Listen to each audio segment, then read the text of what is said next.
العظيم استغفر الله ربي من كل ذنب واتوب اليه لا حول ولا قوة الا بالله العلي العظيم اعوذ بالله من الشيطان الرجيم بسم الله الرحمن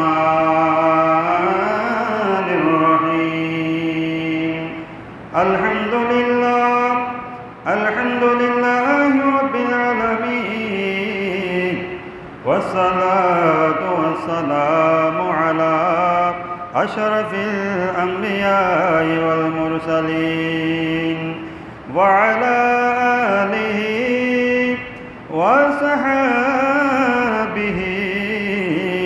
أجمعين أما بعد فقد قال الله تعالى في شان رسوله آمرا مخبرا إن الله وملائكته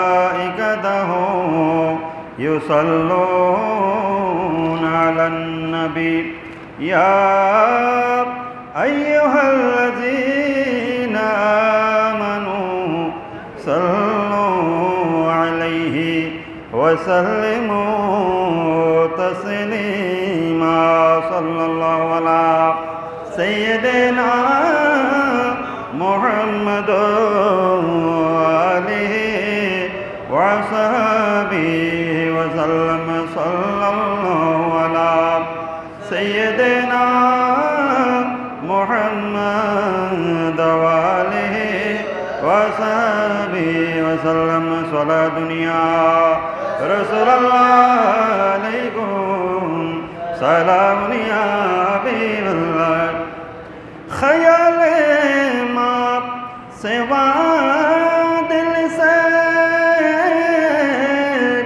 مٹھا دو یا رسول اللہ حجاب ظلمت بشرین اٹھا دو یا نبی اللہ صلاة دنیا رسول اللہ علیکم سلام یا حبیب اللہ علیکم اعوذ باللہ من الشیطان الرجیم بسم اللہ الرحمن الرحیم إنا أعطيناك الكوثر فصل لربك وانحر إن شانئك هو الأبتر صدق الله المولانا العظيم وصدق رسوله النبي الحبيب الكريم ونحن على ذلك من الشاهدين والشاكرين والحمد لله رب العالمين مولاي صل وسلم دائما أبدا على حبيبك خير خلق كلهم মুআজ্জাজ মুহতারাম ওয়াজিবুল ইহতিরাম সম্মানিত মুসল্লিন কিরাম নওজওয়ান ভাইয়েরা মাসুম বাচ্চারা পর্দার আড়ালে আবেদা শাকরা তাহেরা মস্তুরা মা ও বোনেরা আসসালামু আলাইকুম ওয়া রাহমাতুল্লাহি ওয়া বারাকাতুহু আল্লাহ পাক সুবহানাহু ওয়া তাআলা দরবারে শুকরিয়া জ্ঞাপন করছি রব্বুল আলামিন দয়া করে মায়া করে জিলহজের এত আজিমুশান মাসের মধ্যে জিলহজ মাসের দ্বিতীয় জুমার নামাজ পড়ার জন্য রব্বুল আলামিন আমাদেরকে সুযোগ শক্তি সামর্থ্য দান করেছেন সেই জন্য উচ্চস্বরে একবার বলি আলহামদুলিল্লাহ। সম্মানিত হাজিরিন, আজ 9 জিলহজ, আজ 9 জিলহজ। আমরা যারা বাংলাদেশে আমাদের জন্য আজকের দিনটা হচ্ছে আরাফাত দিন, কিন্তু অন্যান্য দেশের যারা আগে ভাগে চাঁদ উদয় হয়েছে তাদের জন্য আজকে কোরবানির দিন, আর আমাদের জন্য ইয়ৌমা আরাফা।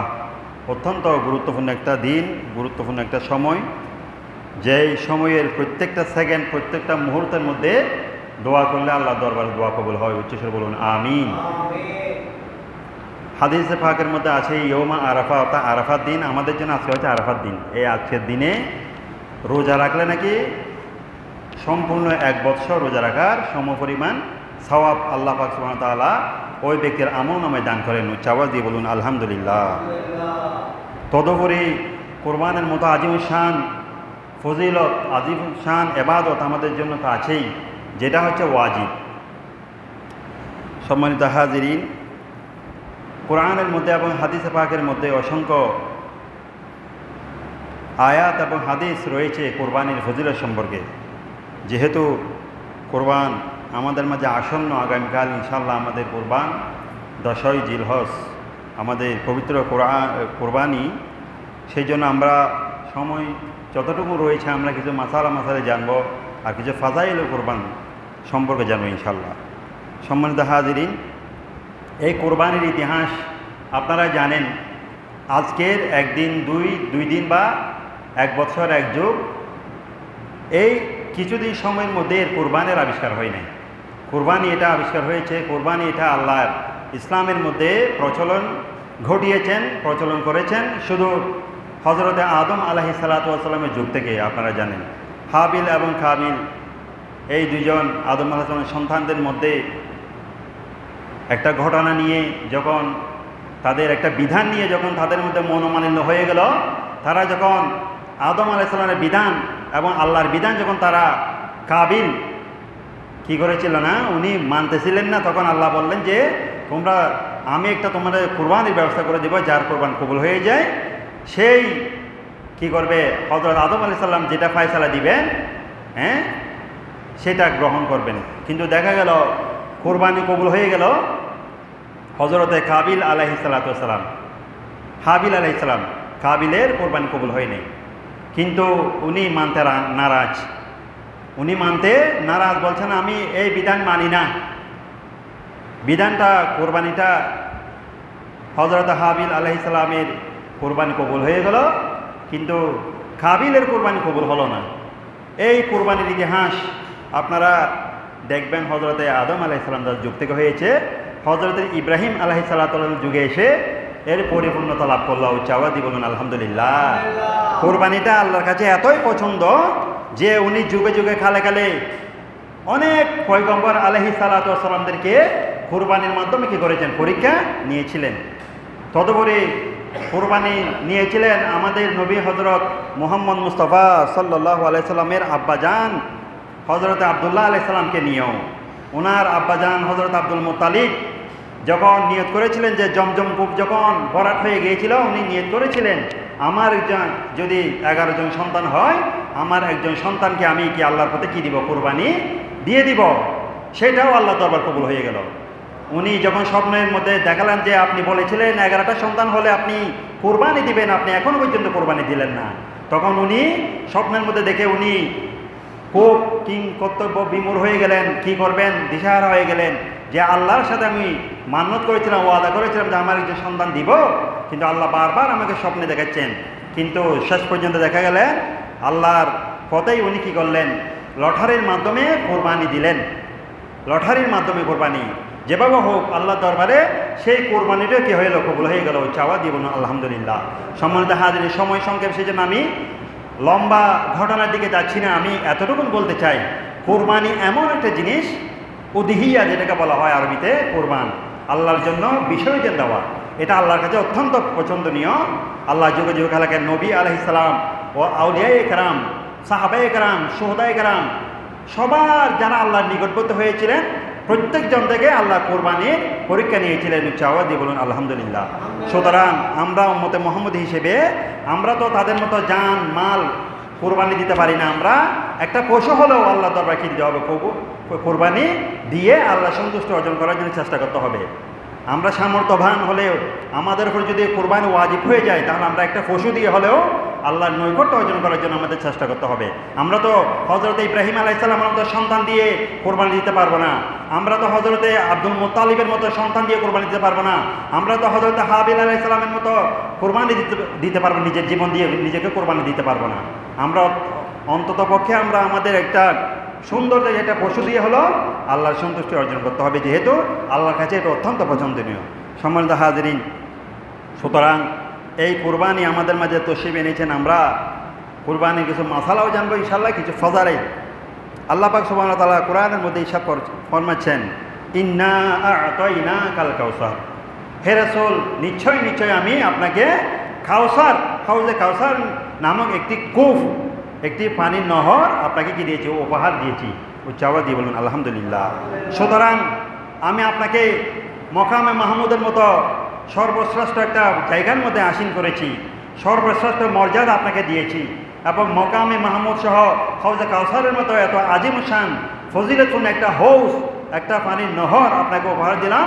সুতরাং আপনাকে যে আদেশ দিচ্ছি, ফাসল্লি লিরাব্বিকা ওয়ানহার, আপনি আমার জন্য, আপনার প্রভুর জন্য কি করেন, নাহর করেন। নাহর মানে হচ্ছে কুরবানি দান করেন। এখানে নাহর বলা হয়েছে কি জন্য, আরবের মধ্যে বেশিরভাগ কুরবানি দেওয়ার জন্য উট ব্যবহার করা হতো, উট। সেই জন্য উটের কুরবানি দেওয়ার নিয়ম হচ্ছে উটকে নহর করা হয় গলার মধ্যে। গলার মধ্যে কি করা হয়, নহর। নহর মানে উনি দাঁড়ানো অবস্থা থাকবে, গলার এখানে রগগুলো কেটে দিলে অজস্র রক্ত বের হয়ে নিস্তেজ হয়ে আস্তে করে উটটা লুটিয়ে পড়ে মাটির মধ্যে, এটাকে বলা হয় নহর। সুতরাং হে রাসূল সাল্লাল্লাহু আলাইহি সাল্লাম, ফাসল্লি লিরাব্বিকা ওয়ানহার, আপনি আপনার প্রভুর জন্য নহর করার মতো কুরবানি করুন।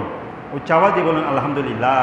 তাহলে কোরআন দ্বারা সাব্যস্ত হলো আল্লাহ বান্দাদের জন্য কুরবানিটা কি করেছেন, ওয়াজিব করেছেন। আল্লাহ এখানে আমরের একটা অর্থ হচ্ছে ওয়াজিব, ফরজ, এটা নবীদের জন্য ফরজ। আল্লাহ রসুলকে যখন এটা বলেছেন, আল্লাহ নবীর জন্য এটা বিধানটা ফরজ, ফরজের মতো। আমরের একটা অর্থ রয়েছে ফরজ, আমর মানে আদেশ। আমি যদি, আপনি একজন মুরব্বী, যদি একজন আমার বস যদি আদেশ দেয় তুমি এটা করো, এটা আমি করতে বাধ্য। অতএব আল্লাহ নবী যখন বলেছে আপনি নহর করুন, কোরবানি করুন, আল্লাহ নবীর জন্য এটা ওয়াজিব ছিল, ফরজ ছিল। সেই জন্য আল্লাহ নবী প্রত্যেকটা বছর কি দিয়েছেন, কোরবানি দিয়েছেন, নহর করেছেন, কোরবানি দিয়েছেন। উচ্চ আওয়াজ দিয়ে বলুন আলহামদুলিল্লাহ। এই জন্য আল্লাহ রাব্বুল আলামিন কোরআনে পাকের মধ্যে বলেন, উল ইন্নানি হাদানি রাব্বি ইলা সিরাতিম মুস্তাকিম। হযরত ইব্রাহিম আলাইহিস সালাতু ওয়াস সালামকে আল্লাহ বললেন, আপনি আপনার উম্মতদেরকে বলে দিন, ইন্নি হাদানি রাব্বি ইলা সিরাতিম মুস্তাকিম। এই আমার গ্রামবাসীরা, এই আমার পাড়াপড়শিরা, তোমরা যেভাবে মূর্তি পূজা করছো, তোমরা আল্লাহর সাথে যেভাবে শরীক করছো, আমি তোমাদের দলে নাই। আল্লাহ পাক সুবহানাহু ওয়া তাআলা আমাকে হেদায়েত দান করেছেন, সিরাতুল মুস্তাকিমের পথ দেখিয়ে দিয়েছেন। সুতরাং আমি তোমাদের সাথে নাই, আমি আমার প্রভুর দিকে যাচ্ছি। উচ্চ আওয়াজ দিয়ে বলুন আলহামদুলিল্লাহ। দীনান কিয়ামান মিল্লাত ইব্রাহিম হানিফা।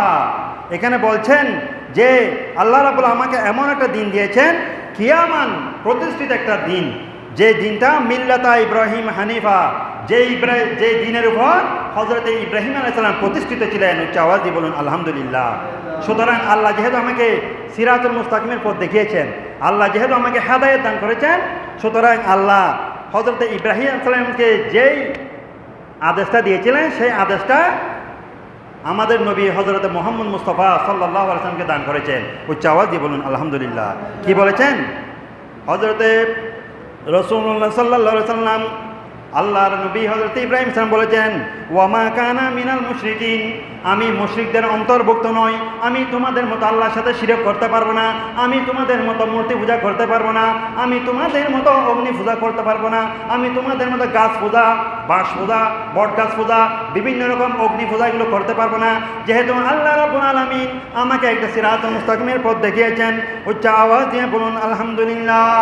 সুতরাং যেহেতু আল্লাহ আমাকে সিরাতুল মুস্তাকিম পথ দেখিয়েছেন, সুতরাং আমার দায়িত্ব হচ্ছে যে আল্লাহ শিখিয়ে দিচ্ছেন যে আমার নবীকে এবং হযরত ইব্রাহিম আলাইহিস সালামকে এটা বলেছিলেন, যেটা ইব্রাহিম আলাইহিস সালামকে বলেছিলেন সেটা আমার নবীকেও বলেছেন হুবহু। বলছেন, কুল, হে রাসূল আপনি বলে দিন, ইন্না সলাতি ওয়া নুসুকি, আমার নামাজ, আমার কুরবানি, আর কি, ওয়া মাহিয়ায়া মামাতিল্লাহি রাব্বিল আলামিন, আমার জীবন, আমার মরণ, আমি পৃথিবীতে থাকা এবং পৃথিবী থেকে চলে যাওয়া সব কিছু কি, মামাতিল্লাহি রাব্বিল আলামিন, আমার রব, আমার প্রভুর জন্য। উচ্চ আওয়াজ দিয়ে বলুন আলহামদুলিল্লাহ।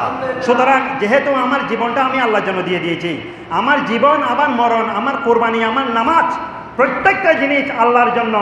সুতরাং আমি যে রব্বুল আলামিন আমাকে সিরাতুল মুস্তাকিম পথ দেখিয়েছেন, যে রব্বুল আলামিন আমাকে এত মর্যাদা দিয়েছেন, সেই রব্বুল আলামিনের সাথে আমি কোনোদিন শিরিক করতে পারবো না। অতএব আমার নামাজ, আমার কোরবানি সব কিছু আমি আল্লাহর কাছে সুপর্দ করে দিলাম। উচ্চ আওয়াজ দিয়ে বলুন আলহামদুলিল্লাহ। লা শারিকা লাহু, তার কোনো শরীক নাই। ওয়া বিযালিকা উমিরতু ওয়া আনা আফদালুল মুসলিমিন, আল্লাহ পাক সুবহানাহু ওয়া তাআলা আমাকে এটা আদেশ দিয়েছেন যে আপনি কুরবানি করবেন, নামাজ পড়বেন, সব কিছু একমাত্র আল্লাহর জন্য, এই দুনিয়ার মধ্যে কারোর জন্য নয়। অতএব আল্লাহর সাথে আমি শিরিক করতে পারবো না। উচ্চ আওয়াজে বলুন আলহামদুলিল্লাহ। এই জন্য হযরত ইব্রাহিম আলাইহিস সালাম বলেছেন, ইন্নী ওয়াজ্জাহাতু ওয়াজহিয়া লিল্লাযী ফাতারাস সামাওয়াতি ওয়াল আরদ হানিফা ওয়া মা আনা মিনাল মুশরিকিন।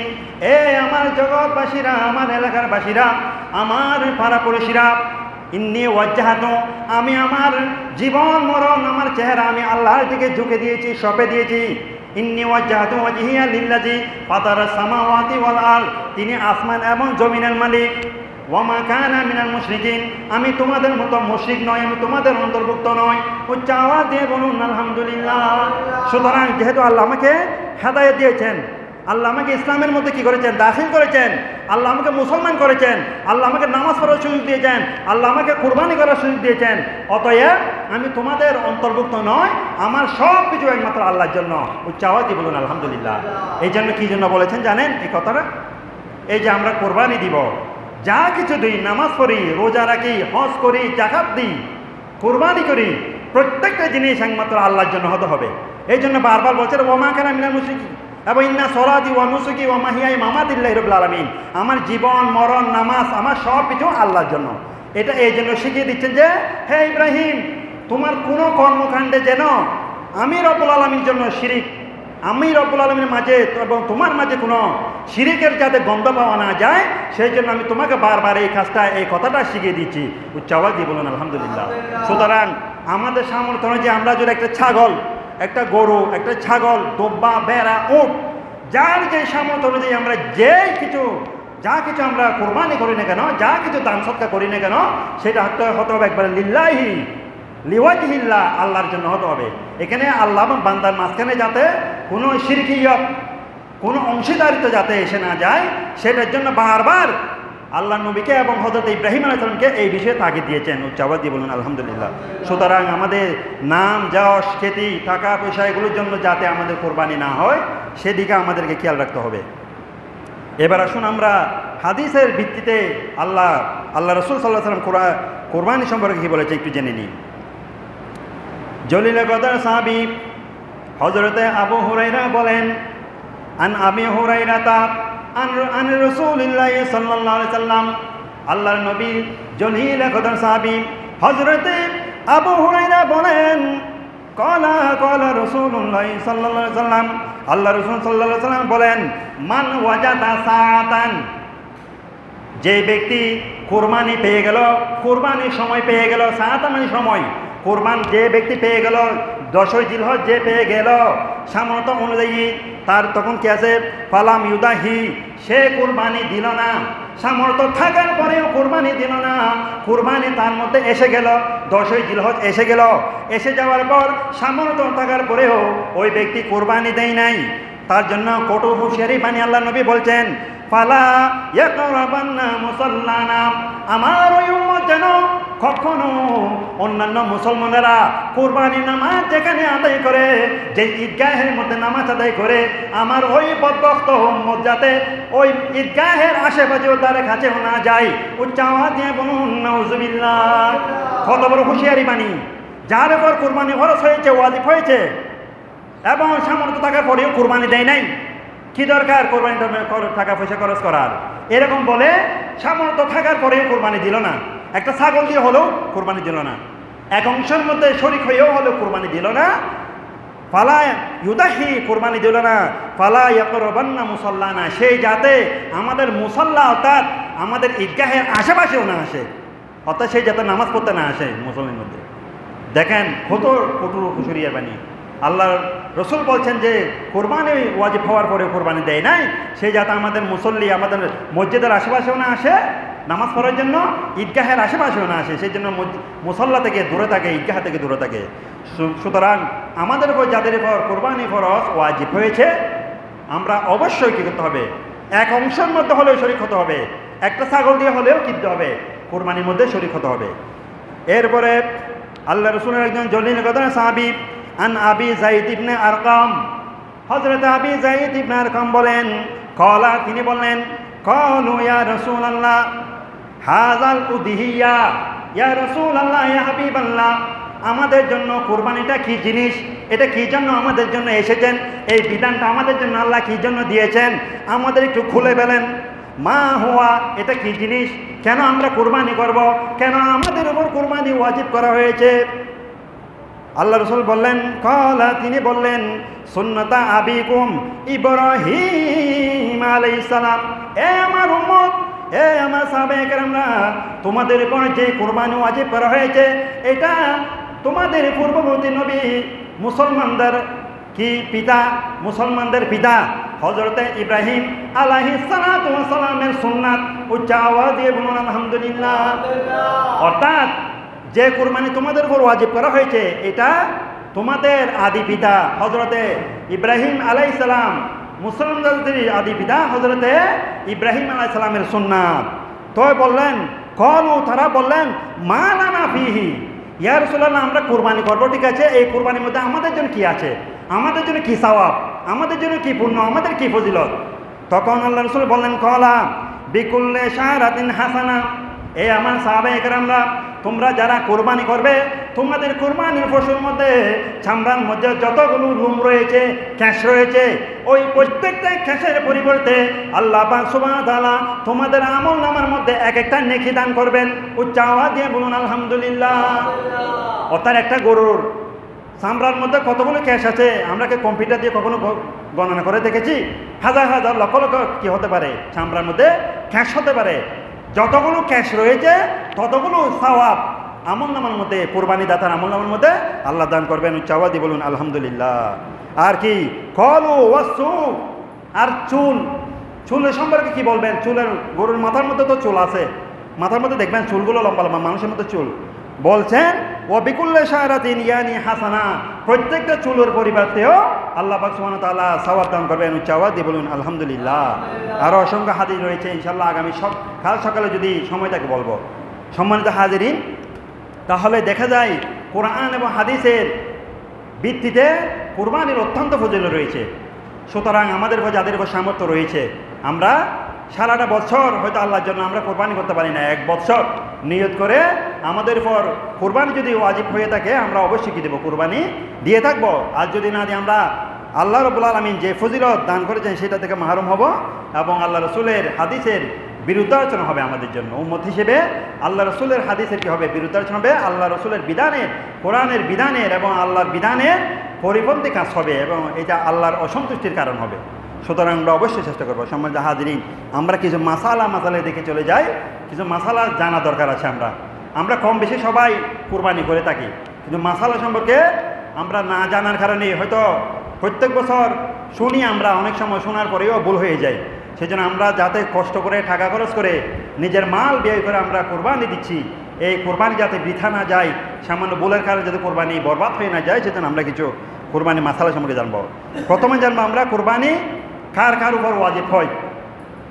কোরবানি কার কার উপর ওয়াজিব হয়? সর্বপ্রথম যেটা হচ্ছে সেটা মুসলমান হওয়া, কোনো বিধর্মীর উপর কি নয়, কোরবানি ওয়াজিব নয়। আরেকটা হচ্ছে স্বাধীন হওয়া। এক সময়ের মধ্যে মানুষ পরাধীন ছিল, কীভাবে? বাজারের মধ্যে গোলাম কেনা বেচা হতো। এই জামানার মধ্যে হয়তো নাই, আমরা এই জামানার মধ্যে গোলাম, বাজার থেকে গোলাম ক্রয় করি না। সুতরাং একজন ব্যক্তি স্বাধীন হতে হবে, কারো মালিকানায়, নিজেকে যদি মালিকানায় থাকে তাহলে হবে না। অর্থাৎ কেউ আমাকে কিনে ফেলেছেন, আমি গোলাম, তাহলে আমার উপর কোরবানি ওয়াজিব নয়। প্রাপ্তবয়স্ক হওয়া, নাবালেগের উপর কোরবানি ওয়াজিব নয়, নাবালেগ প্রাপ্তবয়স্ক হওয়া। এরপর হচ্ছে মুকিম হওয়া। মুকিম মানে হচ্ছে স্থায়ী হওয়া কোনো একটা এলাকার মধ্যে।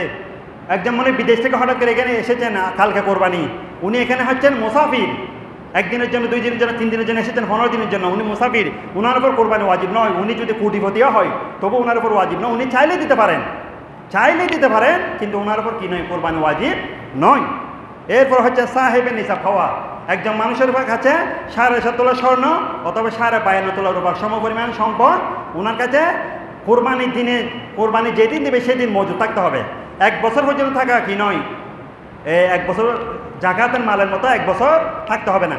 কোরবানির জন্য কোনো একজন মানুষ 52 তোলা সম্পদ, 52 মানে মূলত 60,000 টাকা, এক তোলা মানে 1,500 টাকা ধরেন, 1,500 টাকা ধরলেও বা 60-70 হাজার টাকা তোলা পরিমাণ কারো কাছে যদি মজুদ থাকে ওই দিন ওই ব্যক্তির উপর কোরবানি ওয়াজিব। এবার আরেকটা হচ্ছে, এবার আসুন কোরবানি ওয়াজিব যদি না হয় আমরা কি কোরবানি দিতে পারবো? একজন ব্যক্তির উপর কোরবানি ওয়াজিব হয় নাই মনে করেন, উনি তবুও যেভাবে হোক উনি টাকা ম্যানেজ করেছেন, উনি কি কোরবানি দিতে পারবেন? হ্যাঁ, উনি কি দিতে পারবেন? কোরবানি দিতে পারবেন। আল্লাহর কাছে ওনার কোরবানি কি হবে? কবুল হবে, দিতে পারবেন। এবার আসুন, কোনো একজন মুসাফির যদি এখানে এসেছেন মুসাফির হিসেবে, কিন্তু যেভাবে হোক উনি 2-1 দিন থাকার পর হঠাৎ করে দেখতে পারলেন যে উনি আর বিদেশে যাচ্ছেন না, যে কারণে এসেছিলেন, ওনার ফ্লাইট মিস হয়েছে বা উনি চলে গেছেন আর আসবে না, উনি থেকে যাবেন। উনি এসেছেন মুসাফির হিসেবে কিন্তু উনি অস্থায়ী হয়ে গেলেন। মুসাফির অবস্থা ওনার উপর কোরবানি ওয়াজিব ছিল না, কিন্তু মুকিম হয়ে যাওয়াতে উনি যদি সাহেবে নেশাব হয়, ওনার যদি সামর্থ্য হয়, তাহলে ওনার উপর কোরবানি ওয়াজিব হয়ে যাবে।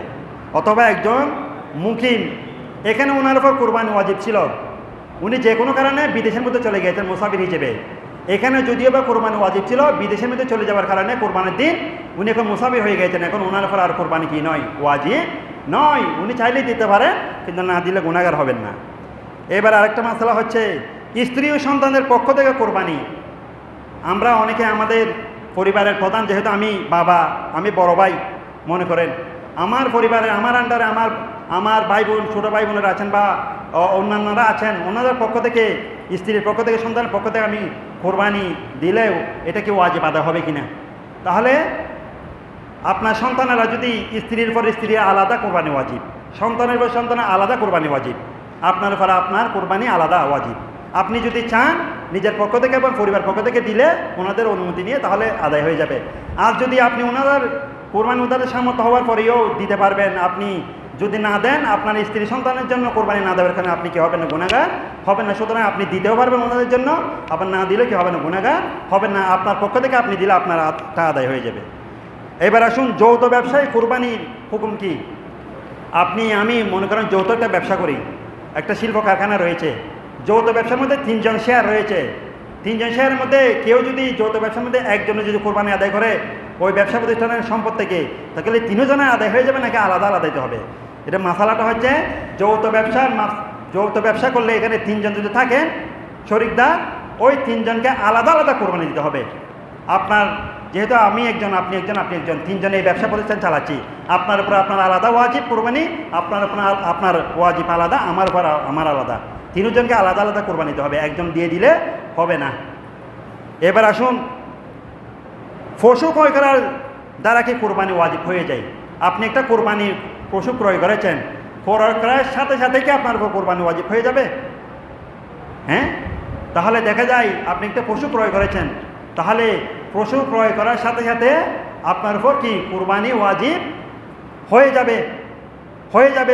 যদি আপনি কোরবানি আপনার ওয়াজিব হয় না, আপনি নিজে থেকে কোরবানি দিবেন বলে কি করেছেন, কোরবানির জন্য কিনে ফেলেছেন, তখন কি করতে হবে? আপনি যেহেতু আপনার কোরবানি ওয়াজিব ছিল না, আপনি নিজে থেকে নিজে কিনে নিয়েছেন কোরবানি করার জন্য, এটা যদি ক্রয় করেছেন কোনো কিছু ক্ষতি হয়ে যায় তাহলে আপনাকে আরেকটা কি দিতে হবে? কোরবানি দিতে হবে।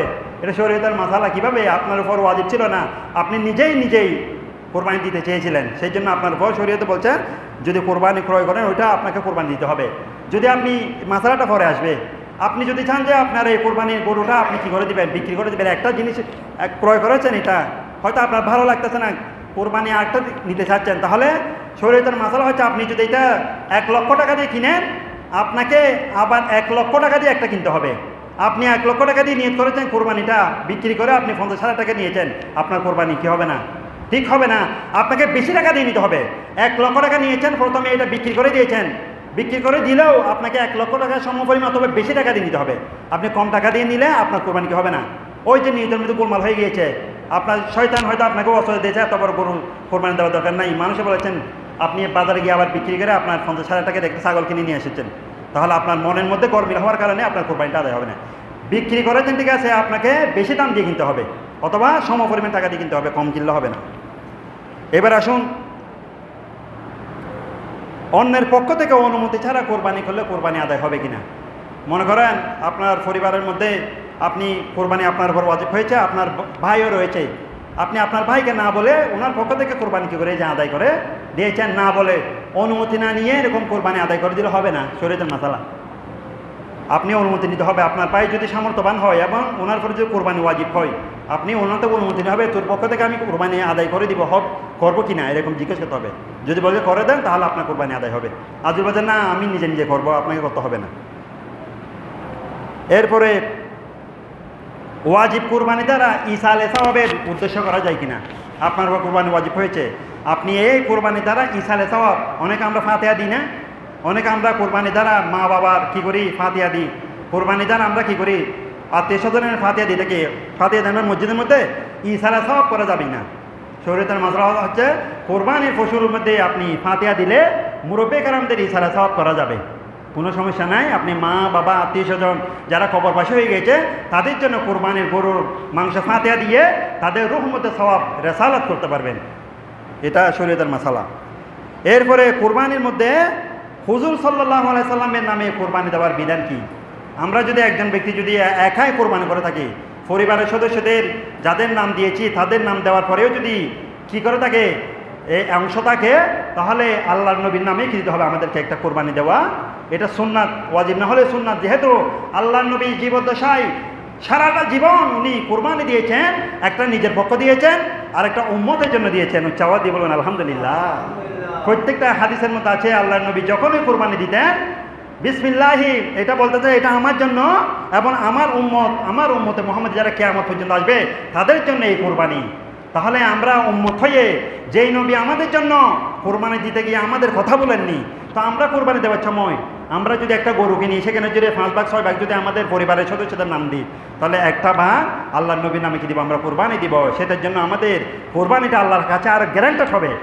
কোরবানি যদি কবুল না করে আল্লাহ বেশি গ্যারান্টেড হয়ে যাবে আল্লাহর কাছে, এটা আরও কবুল বেশি করে নেবেন। সুতরাং আমরা একটা অংশ আল্লাহ নবীর জন্য দিব। এরপরে ঈদের নামাজের পূর্বে কোরবানির বিধান। ঈদের নামাজের আগে কোরবানি কি নেই, জায়েজ নাই। কোনো একটা যদি আপনি যদি আবার একটা মাসালা রয়েছে, কোনো একটা এলাকার মধ্যে যদি এক মসজিদের মধ্যে ঈদের নামাজ হয়ে যায় তাহলে কি দেওয়া যায়, কোরবানি দিয়ে দিতে পারবেন, কোনো সমস্যা নাই। কিন্তু যদি একটা মসজিদের মধ্যেও ঈদের নামাজ হয় নাই, আপনি এসে ঈদের নামাজের আগে আগে কোরবানি দিয়ে দিলেন, আপনার কোরবানি ফাঁসের। ঈদের নামাজের আগে কি নেই, কোনো কোরবানি নাই, যেহেতু ঈদের নামাজ হচ্ছে ওয়াজিব। এবার দেখেন কোনো একটা মসজিদের মধ্যে নামাজ হয়ে গেল বা মসজিদ নামাজ হয়ে গেল, নামাজ হয়ে যাওয়ার পর দূরে বের হয়ে মিলাদ ক্যাম্প করতে না করতে বা মিলাদ ক্যাম্প করতে করতে নাম মোনাজাত করতে করতে একটু সময় লাগে না। কেউ একজন নামাজ পড়ে এসে তাড়াতাড়ি এসে নামাজ পড়ার সাথে সাথে গিয়ে কোরবানি কী করে দিল, নামাজ পড়ে গিয়ে কোরবান করে দিল, জবে করে দিলেন নিজে নিজে গিয়ে। এখানে অন্যান্য মুসল্লিরা নামাজ পড়লো, মিলাদ ক্যাম্প করলো, মোনাজাত করলো, এগুলো করতে করতে এসে দেখতে উনি কোরবান করে দিলেন। নামাজ পড়ার পর যে কোনো কারণে ইমাম সাহেব বললেন যে আমার নামাজ তো হয় নাই, বা আমি বলি নাই আমার নামাজটা ভঙ্গ হয়ে গেছে, আমার উজু ভেঙে গিয়েছিল, আমি লজ্জায় পরে হয় নাই, বা যেভাবে হোক নামাজটা ফাঁসে, নামাজ হয় নাই, ঈদের নামাজ, কোরবানির নামাজ হয় নাই। এখন তো আপনি তো গিয়ে গরু কোরবানি দিয়ে দিলেন, এখন কি হবে? আপনার নামাজ হয় নাই যেগুলো ইমাম সাহেবের কারণে বা যে কোনো কারণে নামাজটা হয় নাই, আপনি তাড়াতাড়ি গিয়ে কোরবানি দিয়ে দিলেন এদিকে, কিন্তু বলতে আপনার কোরবানি হয়ে যাবে, কিন্তু পরবর্তীতে আবার নামাজটা সবাই মিলে নামাজ আদায় করে যাবে। যে কোরবানি করে দিয়েছে তার কোরবানিটা ফাঁসে হবে না, যেহেতু এটা ভুলের কারণে। এটা ইমাম সাহেব বলেন নাই বা যে কোনো কারণে পরে বললেন যে নামাজ হয় নাই আজকে, আসেন আমরা আবার নামাজ পড়ি, তখন কোরবানি দিয়ে দিয়েছেন, ওনার কোরবানি হয়ে যাবে, কিন্তু নামাজটা আবার পরে দিতে হবে। আর একটা মাসালা যে রাতে কোরবানি করা যাবে কিনা। রাতে অনেকে আমরা তো দিনে কোরবানি করি, অনেকে আছে রাতে কোরবানি করা যায় কিনা। হ্যাঁ অবশ্যই রাতে কোরবানি করা যাবে, কিন্তু সুন্নত হচ্ছে, আফজল হচ্ছে, উত্তম হচ্ছে, মুস্তাহাব হচ্ছে দিনের মধ্যে কোরবানি দেওয়া। আপনি রাতের মধ্যে গরু কোরবানি দিতে গেলে লাইটের প্রয়োজন হয়, কারেন্ট চলে যায়, আপনি ছুরি দিয়ে যখন কাটতে যাবেন, হয়তো গরু কাটতে যাচ্ছেন, গরুর নলা কেটে ফেলবেন, আপনার হাতের নলা ছুরি দিয়ে উল্টা পাল্টে কেটে ফেলবেন অন্ধকারের মধ্যে, ছুরি চামড়া কাটতে গিয়ে এরকম করে মেরে আরেকজন চোখ নিয়ে ফেললেন। সেই জন্য আল্লাহ রাসূল সাল্লাল্লাহু আলাইহি ওয়াসাল্লাম বলছে সুন্নত হচ্ছে দিনের মধ্যে কী করা, কোরবানি করা, যেহেতু সমস্যা না হয় মতো। হ্যাঁ রাতে কারেন্ট থাকবে না, বাতি থাকবে না, আলোর সমস্যা হবে, মাংস কাটতে সমস্যা হবে, সেই জন্য শরীয়তের মাসালা হচ্ছে দিনের মধ্যে কোরবানি দেওয়া উত্তম। আবার একজন ব্যক্তি কি করলেন, এক জায়গার মধ্যে একজন ব্যক্তি কি আছেন, ব্যক্তি এক জায়গায় অবস্থান করছেন, উনি কোরবানি দিচ্ছেন অন্য জায়গার মধ্যে, তখন কি বিধান? একজন ব্যক্তি মনে করেন কোরবানি, তখন বিধান হচ্ছে ওনার কোরবানি কী করতে পারে, আদায় করতে পারবেন। একজন ব্যক্তি মনে করেন এখানে উনি কোরবানি দিচ্ছে শহরে, তো ওনার পক্ষ থেকে যদি কেউ যদি ওনার কোরবানিটা কী করে দেন, জবাই করে দেন, ওনার কাজটা করে দেন, বা উনি এখানে থাকলেও ওখানে যে কোরবানিও দেয় কোনো সময় চান ওনার পক্ষ থেকে হয়ে যাবে, কোরবানি আদায় হয়ে যাবে। এবার আসুন আমরা কিছু জবাইয়ের সুন্নাত শিখি। জবাই করার, যিনি জবাই করবেন তাকে অবশ্যই মুসলমান হতে হবে, কাদিয়ানি হলে হতে হবে না। শিয়া মরজিয়া বিভিন্ন সম্প্রদায় যারা ইসলামের আকিদা যারা আহলে সুন্নাহ ওয়াল জামাতের আকিদা পোষণ করে না, এই সমস্ত ব্যক্তি ছাড়া অন্যান্য সম্প্রদায় শিয়া, কাদেরিয়া, জাবেরিয়া, মরজিয়া, মুতাজিলা বিভিন্ন ফেরকা যারা ইমান বিধ্বংসী আকিদা পোষণ করে, এদের দিয়ে কোরবানি জবাই করা কি নয়, সহি নয়, দুরস্ত নয়, মুসলমান হতে হবে। কাদিয়ানির কি মুসলমান? কাদিয়ানি মুসলমান, কাদিয়ানের কি কাফের। এরা খতমে নবুয়ত অর্থাৎ আল্লাহ নবী যে শেষ নবী এটা বিশ্বাস করে না, অতএব এরা হচ্ছে কাফের। এরা যারা নবীর নবুয়ত বিশ্বাস করে না, নবী যে শেষ নবী বিশ্বাস করে না, তারা কি নয়, মুসলমান নয়। আল্লাহকে বিশ্বাস করলে কাজ হবে না, আল্লাহকে বিশ্বাস করলে ওই নবীকে না মানলে, যেহেতু লা ইলাহা ইল্লাল্লাহু মুহাম্মাদুর রাসূলুল্লাহ, আপনি লা ইলাহা ইল্লাল্লাহ বলেছেন কিন্তু মুহাম্মাদুর রাসূলুল্লাহ বিশ্বাস করেন না, তারা বলে ওই যে কাদিয়ানির মধ্যে যে তাদের যে গুরু রয়েছে আহমদ কাদিয়ানি, ওনাকে তারা কি শেষ নবী মানে, নাউজুবিল্লাহ। সুতরাং তারা মুসলমান নয়। আর একটা হচ্ছে আল্লাহর নাম নিয়ে কোরবানি করা। আপনি যদি কোরবানির টাইমে যদি মস্কারি করে হলেও ভগবানের নামে, রামকৃষ্ণ নামে কোরবানি দিলাম, আপনার কোরবানি পাঁচের ওই গোস্ত, ওই কোরবানিটা, ওই গরুটা, ওই পশুটা হারাম হয়ে যাবে। ডাইরেক্ট যারা কোরবানির পশু ছুরি দেওয়ার সময় যারা হাত লাগাবে প্রত্যেকজনকে আল্লাহু আকবার বলতে হবে, অথবা প্রত্যেকজনের মধ্যে একজন যদিও বলে তাহলে আদায় হবে, কিন্তু কেউ যদি না বলে তাহলে কি হবে, ফাসেদ হয়ে যাবে। এবং মনে মনেও যদি বলেন আদায় হয়ে যাবে। কিন্তু আপনি যদি একেবারে যদি মনের মধ্যেও যদি কি আল্লাহ সব নাম না নেন তাহলে কোরবানি কি হয়ে যাবে, ফাসেদ হয়ে যাবে। এই জন্য বিসমিল্লাহ আল্লাহু আকবার, যারা গরু হুজুর যখন ইমাম সাহেব যখন কি করবেন গরু ছুরি দিবেন, যারা গরু ছুরির মধ্যে হাত লাগাবেন আপনারা সবাই আল্লাহু আকবার বলে বলতে হবে। এবার আসুন, গরু এবং ছাগলের তিনটা রগ রয়েছে, একটা হচ্ছে কণ্ঠনালী, একটা শ্বাসনালী, একটা রক্তনালী। এই তিনটা রগ কাটা যেতে হবে। তিনটা থেকে একটা কাটা গেলেও গরু কি হবে না, সুন্নত আদায় হবে না। গরুর মধ্যে রক্ত থেকে যাবে, যে রক্ত থেকে যাওয়ার কারণে ওই মাংসটা আপনার জন্য, শরীরের জন্য ক্ষতিকর, রক্ত বের না হওয়ার কারণে, এবং গরুও কষ্ট পাবে। সেই জন্য সুন্নত হচ্ছে গরুকে এমনভাবে ধারালো ছুরি দিয়ে কাটতে হবে যাতে গরু কষ্ট না পায়। বোতা ছুরি দিয়ে কি করা যাবে না, গরু জবাই করা যাবে না, গুনাহগার হবে, গরু কষ্ট পাবে। ধারালো ছুরি দিয়ে গরুর তিনটা রগ কেটে দিতে হবে, রক্তনালী, শ্বাসনালী, খাদ্যনালী, এই তিনটা জিনিস কেটে দিতে হবে গরু যাতে কষ্ট কম পায়। এবং গরু জবাই করতে হবে গলার মধ্যে, গাড়ের মধ্যে নয়। আপনি গরু ওই বিভিন্ন ধর্মের মধ্যে যারা গরুর বিভিন্ন পশু কি দেয়, বলি দেয়, তারা দেখবেন গাঁট দিয়ে খাটে, এক কোপ দিয়ে খাটে, গাঁট দিয়ে অনেক গরুকে তারা গাঁড়ের দিকে কি দিয়ে, ধামা দিয়ে বা দাঁড়ালু ছুরি দিয়ে খাটে। এটা ইসলামের মধ্যে না যায়। ইসলামের মধ্যে শুধুমাত্র একটাই পন্থা, সেটা হচ্ছে গলার মধ্যে ছুরি দেওয়া। এটা হচ্ছে ইসলামিক পদ্ধতি। এটা করলে গরুর মধ্যে কোনো জীবাণু থাকে না, মাংসের মধ্যে সমস্ত রক্ত বের হয়ে যায়। আপনি যদি এদিকে ছুরি মেরে গরু মেরে জবাই করে যদি করেন, গরুর রক্ত গরুর মধ্যে থেকে যাবে, আপনার গরুর মাংসটা কি হয়ে যাবে, জীবাণু যুক্ত হয়ে যাবে, জীবাণুমুক্ত হবে না। এটা খেলে শরীরের জন্য, এই জন্য মুসলমানরা মাংস খেলে সমস্যা হয় না, কি জন্য, গরুর সমস্ত রক্ত, পশুর সমস্ত রক্ত বের হয়ে যায়। এটা হচ্ছে ইসলামিক পদ্ধতি, বৈজ্ঞানিক সম্মত পদ্ধতি। এবং বিসমিল্লাহি আল্লাহু আকবার বলে জবাই করতে হবে। প্রাণ বের হওয়া না পর্যন্ত চামড়া ছিলানো যাবে না। অনেকে দেখা যায় এখনও গরু নাড়াচাড়া করতেছে, হাত পা নাড়াচাড়া করছে, কসাইরা এই টাইমের মধ্যে কাটা শুরু করে দিচ্ছে। আপনি মানা করবেন, বলে আপনি অপেক্ষা করুন, কঠোরভাবে বলে দিবেন। কসাইরা এগুলো মানে না, কসাই আপনি দেখবেন গরু নাড়াচাড়া করতেছে, এর মধ্যে কাটা শুরু করে দেয়, জান বের হয় নাই এখনো। কোরবানির পশু যেভাবে কোরবানি করলে আপনার যেভাবে সওয়াব হবে, কোরবানির পশুকে সম্মান করাও আপনার জন্য এটা ওয়াজিব। আপনি কোরবানির পশুকে অন্যান্য গরুর মতো মনে করবেন না, এটা আল্লাহ কবুল করেছেন। এই কোরবানির পশু দ্বারা কিয়ামতের মধ্যে আপনাকে হাদিসের মধ্যে আছেন, কোরবানির পশুর বা সাওয়ার করে নাকি আল্লাহ ওই বান্দাদেরকে বেহেশতের মধ্যে দান করবেন। সুতরাং এটা যেহেতু সম্মানিত একটা পশু, এটাকে সেভাবে সম্মান করতে হবে। এবং একেবারে গলা কেটে ফেলা যাবে না। আমরা মুরগি জবাই করার সময় অনেক সময় দেখা যায় একেবারে গলা ফেলে দিই, এটা জায়েজ নয় ইসলামের মধ্যে। গলা ফেলে দিবেন না, এটা খাওয়া যাবে। কোনো একটা মুরগি জবাই করার সময় মানে শরীর চলে গেলে একদিকে, কল্লা চলে গেলে একদিকে, এটা ভুলের কারণে হয়েছে, এটা খাওয়া যাবে। কিন্তু নিজের ইচ্ছা একেবারে গলা কি করে আলাদা করে দেওয়া ইসলামী সুন্নত নয়। গরু ওইভাবে গরুকে কাটতে দাঁড়ালো ছুরি দিয়ে একবার গলাটা কি করে দিলেন, আলাদা করে দিলেন, এটা ইসলামী কি নয়, ইসলাম সম্মত নয়, সুন্নত সম্মত নয়। গোলু যতটুকু কাটা দরকার ততটুকু কাটলে এনাফ। এভাবে অনেক মশালা আরও ইনশাল্লাহ আগামীকাল সকাল সকাল আসবেন, আরও কিছু মশালা আমরা জানার চেষ্টা করব। এবং মশালা জানা দরকার, ভুলের কারণে আমাদের কোরবান কি হয়ে যায়, ফাজত হয়ে যায়। সময় সংক্ষেপের কারণে আমি শেষ করে দিচ্ছি, সময় দেখা দিনে আর দুই একটা মশালা বলে শেষ করে দিচ্ছি। এবং পশুকে ক্যাপলামুখী করে কি শোয়াতে হবে।